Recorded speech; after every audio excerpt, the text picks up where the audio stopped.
Bonjour à tous, soyez les bienvenus. La dernière fois, j'ai laissé quelques petites choses inexprimées sur mon idée du fonctionnement du temps tel que je le vois moi depuis ici et d'après mon expérience. Je me souviens aussi qu'à la fin, j'ai soulevé une question intéressante selon moi bien sûr. Comment le temps fonctionne-t-il dans les rêves ? Fonctionne-t-il différemment que dans cette réalité que tu perçois actuellement ? Eh bien, d'après moi, oui et non. Oui, il est différent du point de vue de la perception du temps qu'il faut pour que les événements se produisent, bien sûr. Il pourrait se passer 1 million de choses dans le rêve d'une sieste qui a duré en réalité une demi-heure, ou même l'inverse aussi. Il se peut qu'une situation n'évolue que très peu en l'espace d'une heure de sommeil. Il y a aussi un détail important qui le rend visiblement différent. C'est que dans un rêve, tu peux voir comment un poussin naît au moment même où il brise la coquille de son œuf et juste quelques secondes plus tard, imaginer ce qu'il sera lorsqu'il sera plus âgé et sera devenu une poule. Et à cet instant, lorsque tu l'imagines, tu te transportes automatiquement à ce moment où il est devenu une poule adulte.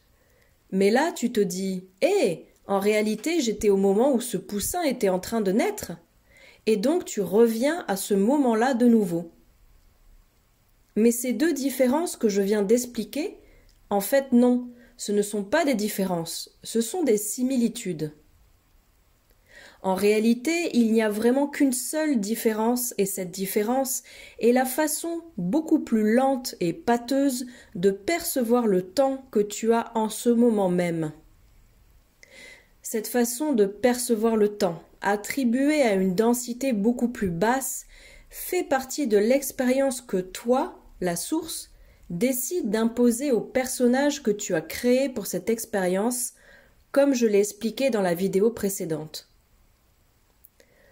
Note une chose importante, c'est que je dis « tu décides » et non « tu as décidé ». Parce qu'absolument tout se passe maintenant.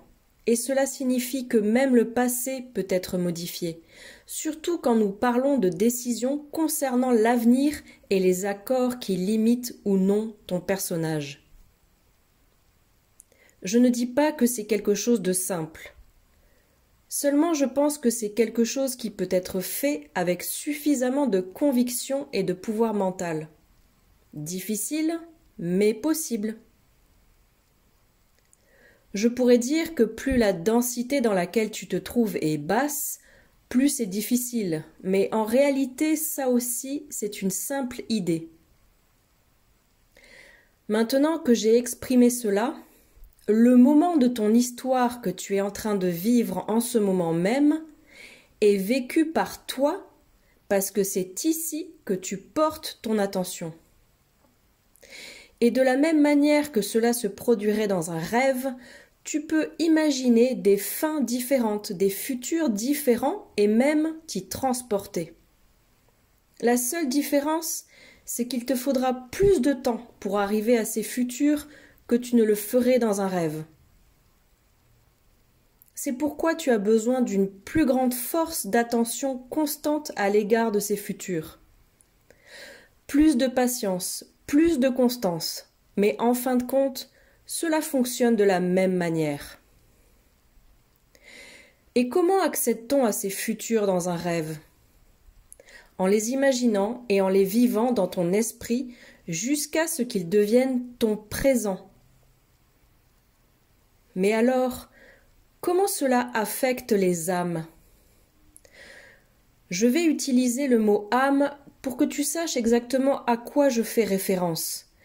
Mais je précise que je n'aime pas utiliser ce mot, qui est chargé de significations qui n'ont vraiment rien à voir.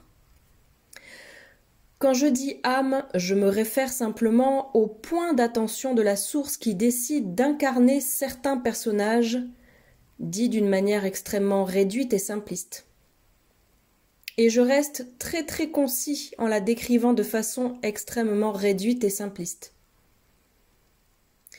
Nous avons tous entendu parler un jour ou l'autre d'une vieille âme ou d'une jeune âme sortie récemment de la source.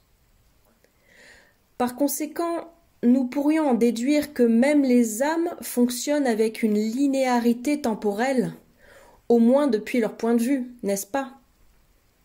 Eh bien, oui et non, encore une fois. Depuis le point de vue de ces âmes, c'est le cas. Dans l'entre-deux-vie, tu te souviens de ces vies antérieures, entre guillemets, qui te forment et qui t'ont apporté toutes ces expériences. Cependant, tu ne fais qu'observer un autre personnage plus élevé que le précédent. Voyons cela de la manière suivante. Supposons que tu décides maintenant de dessiner 3 personnages différents, chacun avec sa propre histoire et son propre contexte. Ces personnages ont des vies totalement différentes qui n'ont rien à voir entre elles, ou si, selon ce que toi tu choisis. Nous pourrions dire que toi, en tant que dessinateur, tu es l'âme qui se souvient et vit les vies que tu as dessinées. Et la conscience qu'il y a encore plus au-dessus a décidé que toi, le dessinateur, créera pour lui-même ces 3 personnages. C'est-à-dire que même lorsque tu es dans l'entre-deux-vie et que tu es conscient de toutes ces vies que tu as vécues, qui définissent ton âme et lui donnent un certain concept d'identité et un certain bagage d'idées, tu es de nouveau un personnage avec un contexte établi. Ce contexte peut être celui d'une très vieille âme avec beaucoup d'expérience ou celui d'une âme totalement nouvelle. En réalité, cette âme aura vécu ce qu'elle imagine avoir vécu, ce qui fait partie de sa vérité, de sa linéarité et de sa perception. Mais en fin de compte, c'est toi qui décides de l'histoire de cette âme et des personnes qu'elle a été, qu'elle est et qu'elle sera. De la même manière, ce dessinateur peut dessiner les 3 personnages en même temps sans avoir besoin d'attendre de dessiner le moment où meurt l'un ou l'autre des personnages. Si on transpose cela à une âme, cela signifierait qu'une personne peut mourir aujourd'hui et être réincarnée dans cette même ligne de temps depuis de nombreuses années. Depuis le point de vue linéaire de cette âme, ce fut d'abord Pierre, puis Jean, alors que Jean existait déjà avant la mort de Pierre. C'est-à-dire qu'une incarnation peut se souvenir d'une autre incarnation comme étant son passé, mais qui coexiste ici avec elle dans son présent.